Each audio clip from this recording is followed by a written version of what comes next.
Space doesn't echo, not really. But in the Vega system, on the desolate surface of Maltus, something wailed. It wasn't a sound, it was greed. For eons, Larfleeze, the sole wielder of the orange light of avarice, had lived in a crumbling fortress surrounded by the hollow echoes of his own constructs, ghosts of a devoured core, manifestations of lives stolen and bound by his will, each one a silent monument to his appetite, each one a reminder that he was alone, and the loneliness, it had finally started to gnaw at him more than the hunger. From atop a mountain of broken relics, fallen Green Lantern rings, discarded own tech, shattered bones of failed would-be cores, Larfleeze slumped in his throne, made of himself, his body split and doubled in flickering orange projections. They whispered to him. They praised him. They begged for rest. He ignored them. They were unworthy, Larfleeze muttered to no one. Too weak, too small, too obedient. His gaunt animal-like face twisted into something approaching a smile, though it never reached his eyes. I need someone different. Someone who's not already mine. Someone greedy enough to resist, just enough to make things interesting. He reached toward the central orange power battery, its glow pulsing like the heart of a dying god. Tendrils of greed snaked outward, slithering across the galaxy in every direction, searching, probing, sniffing, and somewhere it found him. Earth, North America, Elk Grove, Michigan. It was 3:06 a.m. The cabin creaked, wind howled, the trees whispered old evil things, and in the shadows a hand burst through the floorboards, followed by an ear-splitting roar. Another night, another Deadite. Ash Williams was busy doing what he did best, not dying. Covered in dried blood, grease, and what might have been possum guts, Ash backflipped over a snarling demon with goat eyes, slicing it clean down the middle with his chainsaw hand in a move he definitely didn't practice in the mirror. You ugly sons of witches just never quit, he grunted, kicking the now twitching torso into a lit furnace. This was supposed to be date night. The cabin rumbled. From behind him, his two trusted companions, Pablo, clutching a modified shotgun with a prayer etched into the barrel, and Kelly, sporting an attitude sharper than Ash's chainsaw, burst in through the broken door. Ash, we've got movement in the woods. Something big, Kelly shouted, eyes glowing with the familiar Deadite alert edge. Bigger than Goat Demon over here, Ash pointed at the furnace. Because I just deep-fried Satan's dishwasher. Then came the light. A crackling, searing orange glow ignited the center of the room like a miniature sun. Every shadow vanished. Every page of the Necronomicon that lay open on the table began to burn without fire, words melting and reforming an alien script. Pablo shielded his eyes. Kelly drew her gun. Ash, he just blinked. Aw, hell, what now? Floating before him was a ring, sleek, alien, and glowing like molten metal. It spoke not with a voice, but with emotion, with hunger. Ash Williams of Earth, you want, you crave, you take, you are chosen. Chosen for what? Ash raised an eyebrow, his chainsaw revving softly. Am I finally getting that Chili's sponsorship? A shimmer appeared in the air, like heat waves on asphalt. Then the air tore open, and from it stepped a creature not of flesh, but of want. Bones wrapped in sinew, draped in a tattered orange lantern cloak, eyes burning like coals behind a rat-like snarl. Larfleeze, you, he rasped, are perfect. Later, somewhere else, Ash sat cross-legged in a conjured orange throne, made of old car parts, shotgun shells, and one very uncomfortable couch cushion. The ring pulsed at his side, Across from him, Larfleeze paced like a nervous warlord with a sugar high. "So let me get this straight," Ash said. "You're offering me cosmic power, undead bodyguards made out of my enemies, and a flaming death ring, and you want me to be your creepy lantern roommate?" "You will serve," Larfleeze hissed, "but not like the others. You're almost like me. You hunger for peace, for love, for meaning, but mostly for more." Ash leaned forward. "I get to keep Pablo and Kelly with me. That's non-negotiable." Larfleeze sneered. "They are baggage." "They're my crew," Ash said firmly. "You want me, they come too. Oh, and I want the book." Larfleeze's eyes twitched. "The Necronomicon? Buddy, that thing's been ruining my life since the 80s. You want greed? That book's got the souls of 1,000 demons playing poker for your liver." A long silence. Then Larfleeze laughed. "Fine. Let us see what your greed can become." And just like that, the deal was struck. Back on Earth, Pablo stared at Ash from the corner of the cabin, the room still glowing orange. "You made a deal with a space rat who wants the Book of the Dead?" Ash grinned, ring now pulsing with new energy, as constructs flickered around his hands. Ghosts of old foes, shotguns made of light, chains of burning memory. "I didn't make a deal," he said, swaggering toward the porch. "I made a career move." Kelly crossed her arms. "And what's the plan if he turns on us?" Ash kicked open the cabin door. "Simple. I take this big shiny alien middle finger and shove it so far up his cosmic butt, he'll be coughing chainsaws." He revved the ring-powered chainsaw with a screech of blazing orange light. "Let's go raise some hell." The next morning dawned over Elk Grove like a hangover wrapped in barbed wire. The sun peeked through hazy clouds, casting long shadows over Ash's trailer, now partially reinforced by glowing orange constructs, webbed steel girders, flame engines built from old hot rods, and a coffee machine that never ran out. Ash Williams stood in the clearing, shirtless, boots laced, chainsaw arm ignited with orange light, grinning like a lunatic at the field of targets he'd created out of flaming pumpkins and old furniture. "All right, Ringy Dingy, let's see what you got." He pointed, focused, and willed. From the ring, a construct of his old Delta 88 roared into existence, plowing through the field in a blaze of orange fire.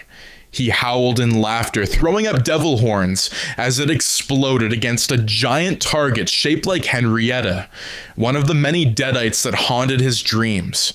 Pablo and Kelly stood back by the porch, arms crossed. "You sure he's okay?" Pablo muttered, watching Ash create a construct of his younger self, flexing on a pile of skulls. "Not even a little," Kelly said, lighting a cigarette.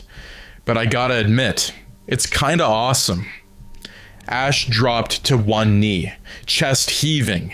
The ring's energy had a buzz, like 10 espressos injected directly into your ego. It responded not just to want, but to obsession. He could feel it crawling behind his thoughts, nudging him toward more.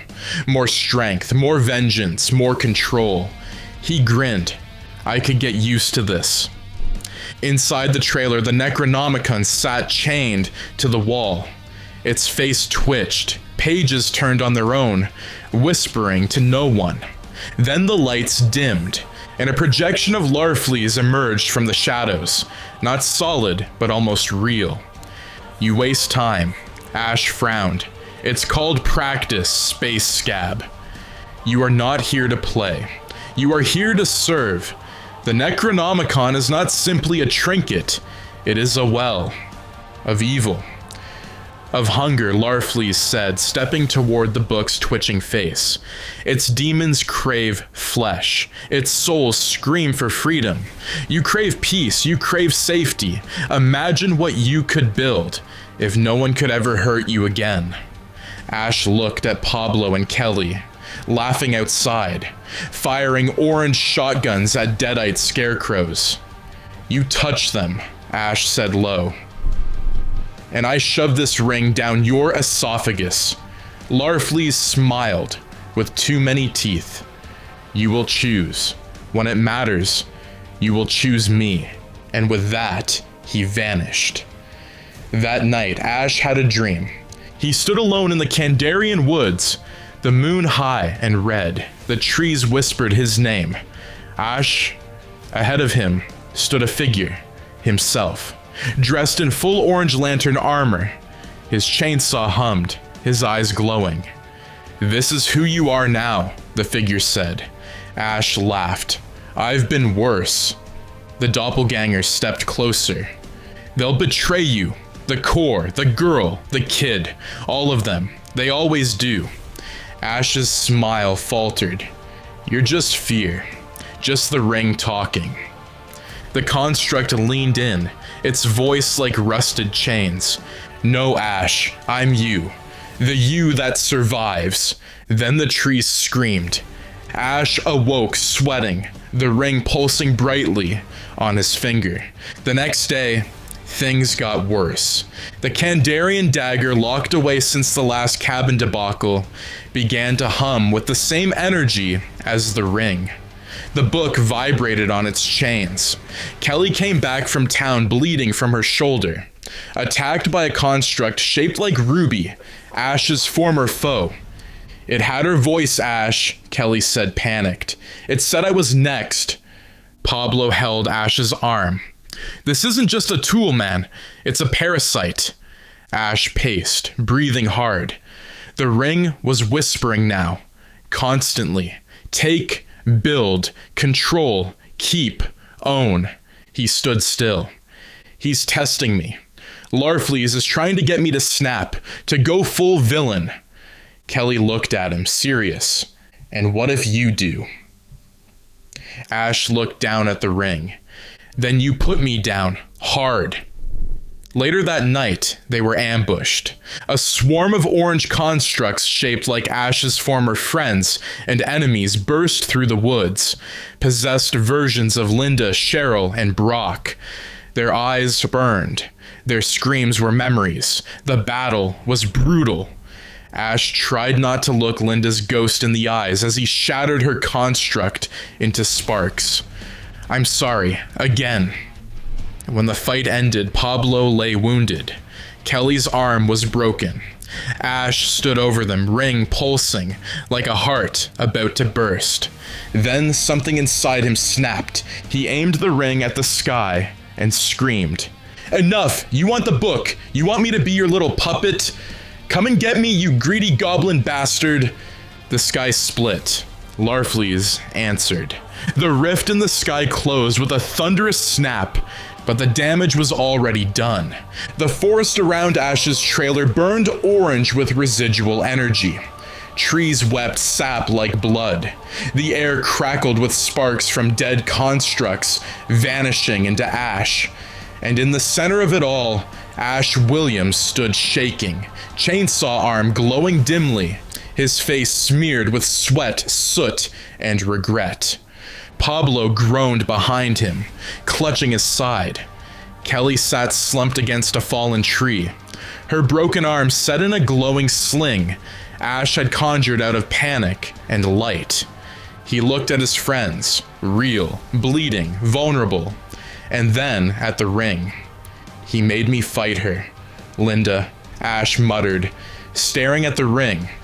He knew what that would do. The orange ring pulsed softly like a sleeping snake. "He's in your head," Kelly grunted. "You've got the power of an angry god and he's baiting you. Make one wrong move and we're the next constructs." "That's the plan," Pablo added, coughing. "Push you until the only thing left is him." Ash clenched his fist, and the ring surged in response. Greed, take, keep, use, become. But it wasn't greed Ash felt, not now. It was something else.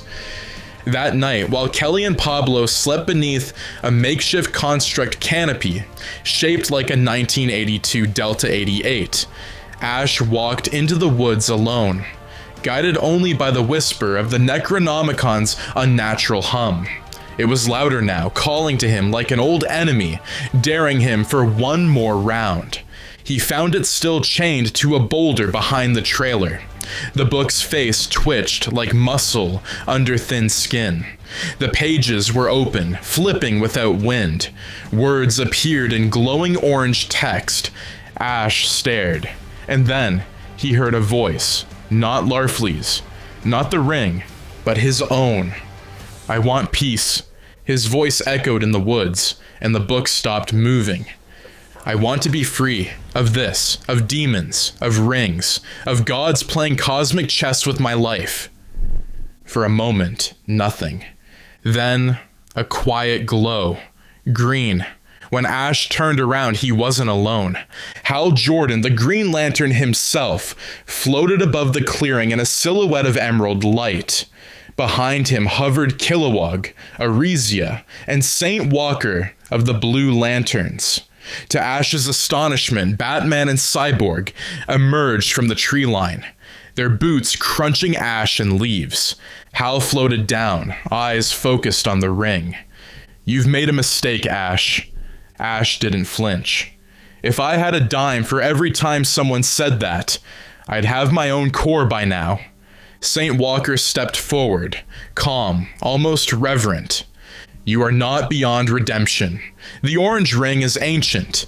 It feeds on fear, obsession, trauma, but your soul, it fights back." Ash laughed dryly. "Soul, pal, I lost that somewhere between Chainsaw Hand and demon-possessed exes." "No," Batman said, stepping into the shadows. "You've kept fighting, even when you didn't want to. That's willpower, that's choice, and that's what Larfleeze fears." Ash stared down at his hand. The ring pulsed again, and this time, it flickered. Green.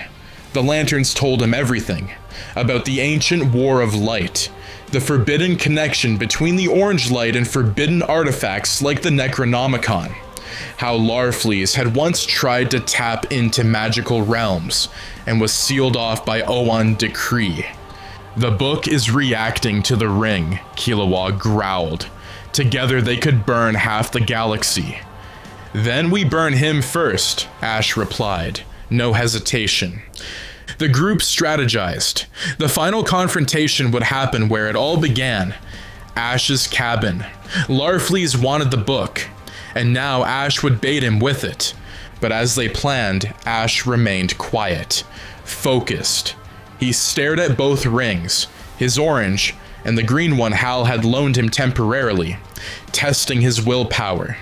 2 rings, 2 forces, 1 man.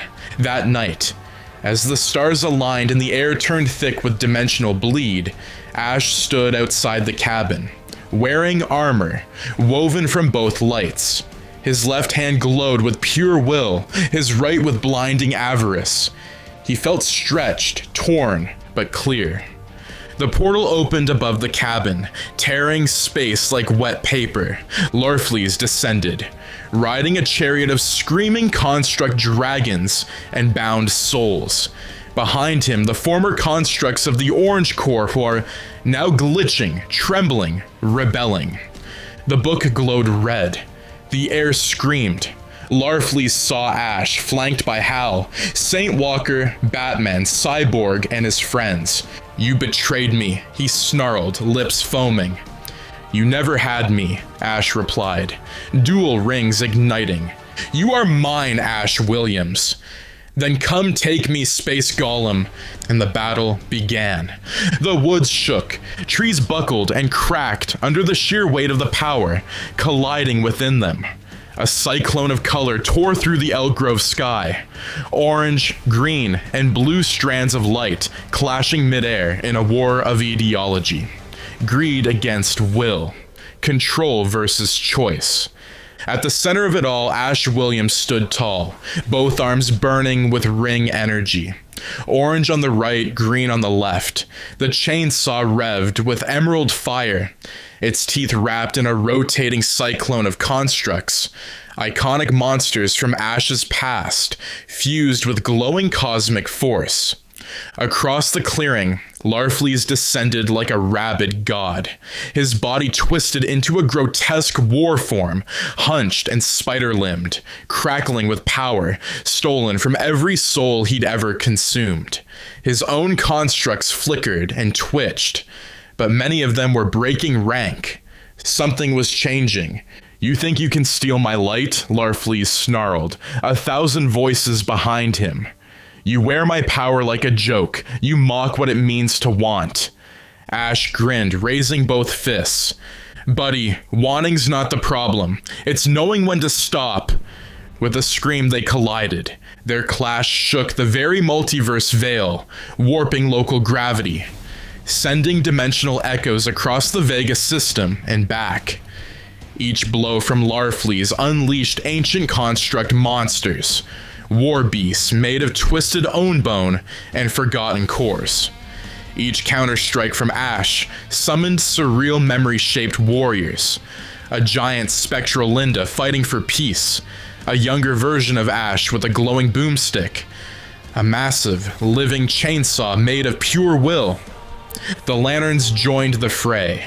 Hal Jordan streaked through the battlefield, carving through constructs with precision.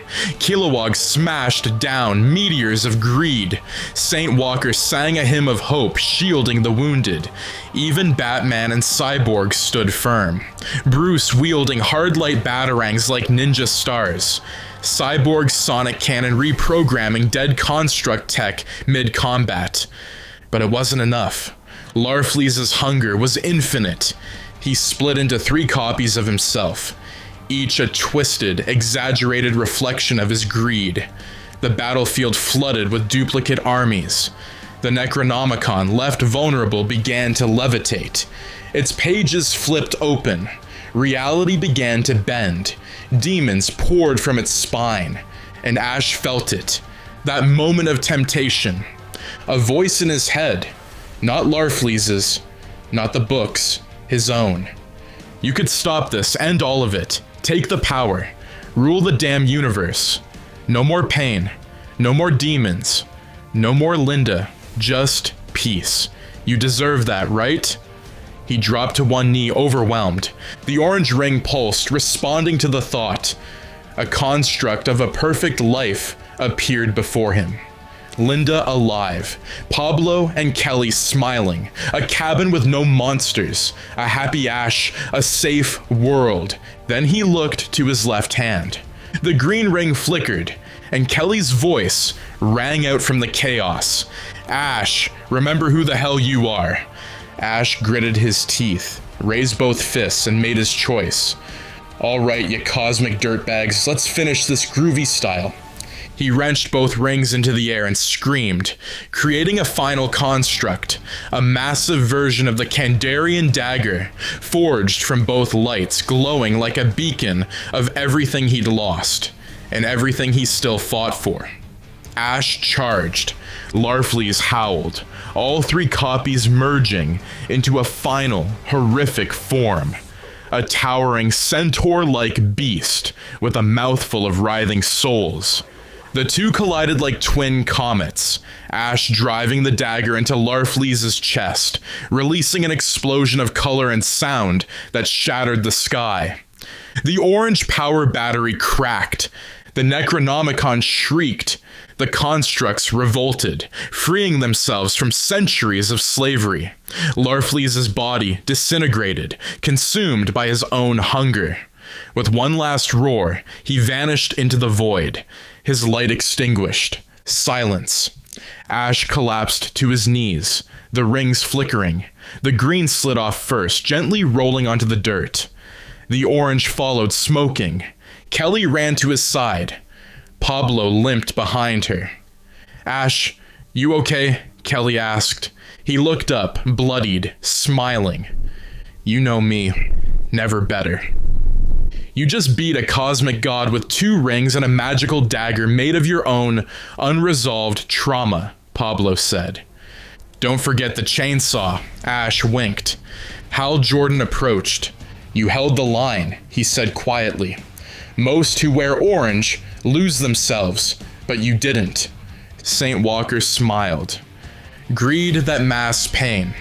Pain that fuels will. You are complicated.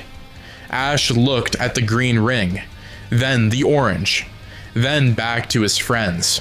Nah, I'm just done. He left both rings in the dirt. Weeks passed. The Lantern Corps honored Ash with an emerald badge marking him as an honorary member, but he turned down full induction. You guys are great, really, but my power battery's a 6-pack and a greasy taco. The cabin was repaired, mostly with leftover constructs Hal had forgotten to disassemble. Pablo and Kelly kept things quiet. Ash, he was still Ash, a little more tired, a little wiser, a lot more badass. One day, as he sat on the porch sipping coffee, something shimmered in the distance. He walked over, kicked a rock. It was a third ring, blue. Ash stared at it. Hope, huh? He smiled and walked away. Maybe next time.